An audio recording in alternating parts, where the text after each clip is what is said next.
अरे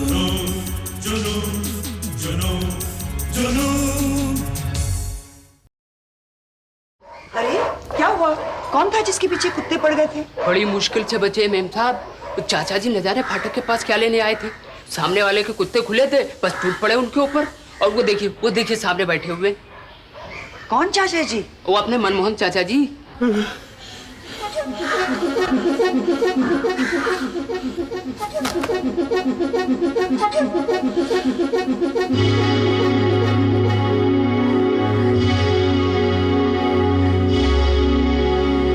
मालूम नहीं मनमोहन चाचा कल से हमारे घर के चक्कर क्यों काट रहे? कोई नया शोषा छोड़ने के चक्कर में होंगे।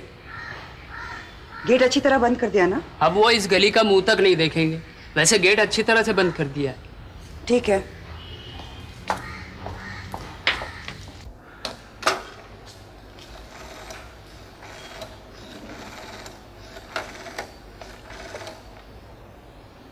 हेलो, मैं मिसेस धनराज बोल रही हूँ। साहब को फोन देना।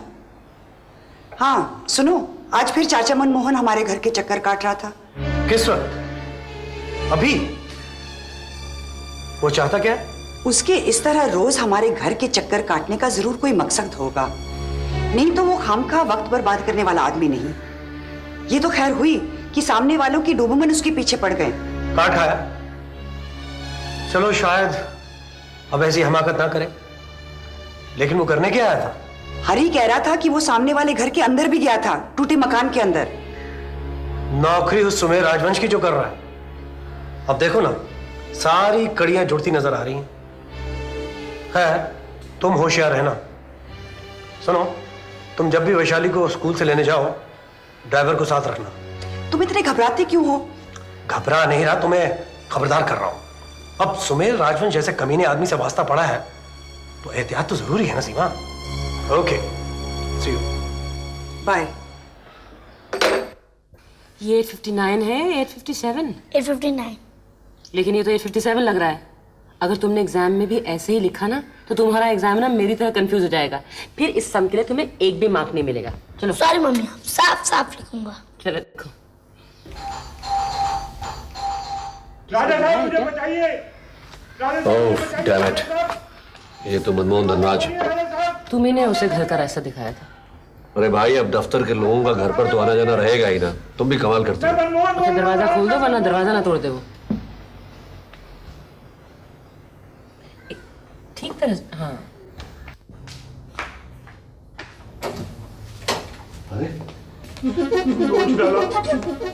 नोच डाला राजा साहब, मनमोहन की ये हालत कर दी। मनमोहन जी, ये क्या हुआ? कहा था इस बुड्ढे पे रहम खाइए, उस शेरों के डन में मुझे मत भेजिए, लेकिन आपने मेरी एक नहीं सुनी। हे भगवान, अब क्या होगा? लेकिन ये सब हुआ कैसे? आपका हुक्म बजा ला रहा था। चलते चलते धूप में प्यास लगी, सोचा कहीं से 2 घूंट पानी मिल जाए। ऊपर नजर उठाई तो सीधा धनराज विला पर। फिर जमीन ने आवाज दी कि तूने जिस घर में कदम ना रखने की कसम खाई है वहां तू पानी पीने जाएगा। नहीं नहीं, तो मैंने सामने वाले घर में जाके दरवाजा खटखटाया। दरवाजा खुलते ही 2 चीते की तरह काले कुत्ते मेरे ऊपर झपट पड़े राजा साहब, और मेरी ये हालत कर दी। मुझे बचा लीजिए राजा साहब, मुझे बचा लीजिए। अरे मनमोहन जी, हाँ जी। आपका इतना बुरा हाल, ये कैसे? कुत्तों ने घाट खाया रानी साहिबा। 14 टीके लगेंगे, वो भी पेट में। आप ये रुपए रख हाँ लीजिए जी। और फौरन डॉक्टर के पास जाके अपनी ड्रेसिंग करवाइए। हाँ जी। कुछ ज्यादा जख्म नहीं है, सिर्फ 2-4 खरोंचे आई हैं। और कल आप दफ्तर आइए, वहीं बैठ के बात करते हैं। हाँ जी। राजा साहब, आप मुझे सड़क पे फिकवा दीजिए, कैद में डलवा दीजिए, लेकिन वापस दोबारा वहां मत भिजवाइए। ठीक है, अब आपको वहां नहीं भेजेंगे। हाँ जी। वैसे कल से वहां काम शुरू होने वाला है। हाँ जी। सुपरविजन के लिए किसी और को भिजवा देंगे। हाँ जी। मैं कल खुद ही एक चक्कर लगा लेता हूँ। अच्छा जी।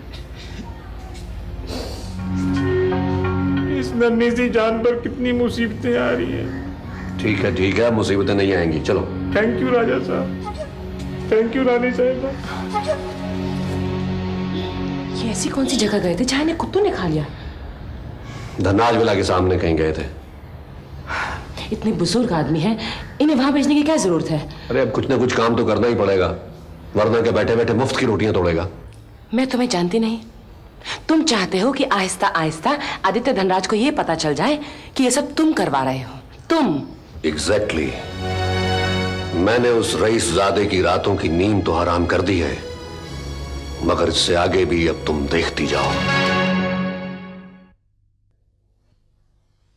ओहो बेटा, अब 2 मिनट के लिए इस अखबार को बख्श दो और नाश्ता करो इत्मीनान से। माँ, तू इतने मजेदार पराठे कैसे पका लेती है? जब बहू अपने हाथ से बना के खिलाएगी ना, तो माँ के हाथ के सारे पकवान भूल जाएगा तू। ये जब पकाएगी तब की तब देखी जाएगी। वैसे मालूम नहीं ये क्या क्या पका लेती है।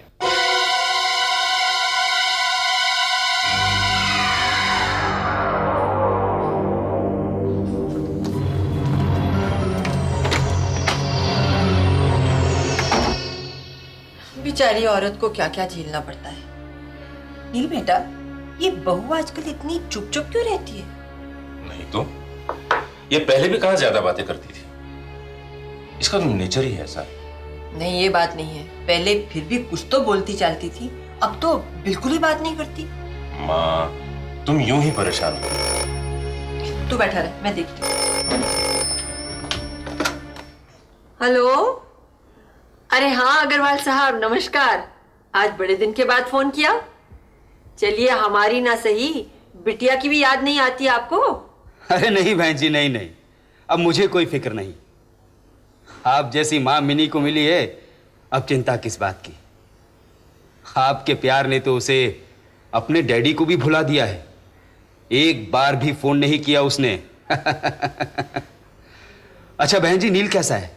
जी हाँ, बिल्कुल ठीक है, यही है। लीजिए, आप उससे बात कीजिए, तब तक मैं बिटिया को बुलाती हूँ। हेलो, गुड मॉर्निंग अग्रवाल साहब। बिटिया, तुम्हारे डैडी का फोन है। नहीं नहीं, ऐसी कोई बात नहीं, वक्त ही नहीं मिला। जरूर आएंगे। हाँ, लीजिए, मिनी से बात कीजिए।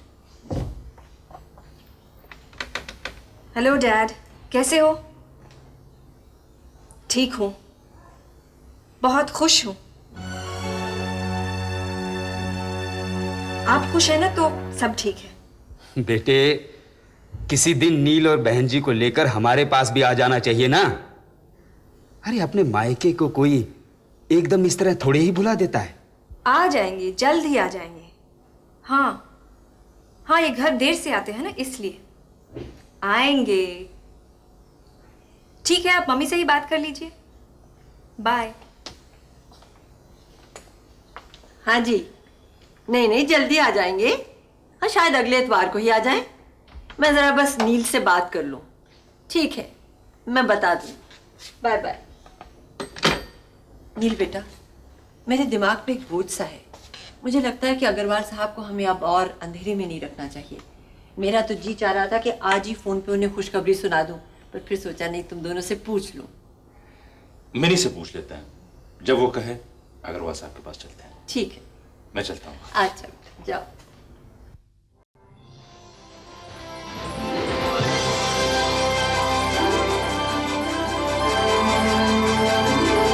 I feel that most P&G products are made with a great deal of care. एक मिनट, हाँ, सीन खत्म हो रहा है, तुम तब तक कपड़े बदलो। I love the Pampers. भाई आप हमसे तलाक ले लें और बाकी की जिंदगी इस वीसीआर के साथ गुजारो। कमाल है, जब से ये वीसीआर आया है तुम तो यहाँ से उठती नहीं। लो भाई, खत्म हो गया। अच्छा, तो क्या फरमा रहे थे जनाब? अगर तलाक का लफ्ज मैंने एक बार दोबारा सुना ना, तो मैं जनाब को ऐसे चक्कर में डाल दूंगी कि जिंदगी भर याद करेंगे। अरे भाई आज तक बोलो, वैशाली उठ जाएगी। वो कब की सो गई है। वक्त क्या हुआ है मालूम है? सो गई? अच्छा भाई, मैं तो उसके बोर्डिंग स्कूल के प्रोस्पेक्टस लेकर आया था। खैर कोई बात नहीं, कल सुबह दिखा देंगे। तो तुमने फैसला कर लिया है कि हम उसे बोर्डिंग स्कूल भेज देंगे? हाँ सीमा, मुझे मेरे दिल में एक दर्द दबोचे रहता है, इसीलिए तो मैं तुम्हें बार बार टेलीफोन करता हूँ। और तुम्हें मालूम है इस चीज का मेरे काम पर, मेरे बिजनेस पे कितना असर पड़ता है।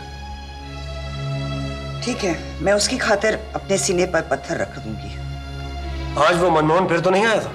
नहीं, मैंने तो चौकीदार को दिन भर बाहर ही बैठाए रखा था।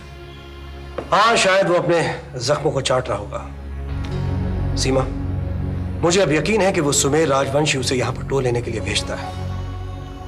बस मुझे एक बार ये चाचा हजूर मिल जाए, फिर देखो मैं उसे कैसे सीधा यहां से जेल भेजता हूं।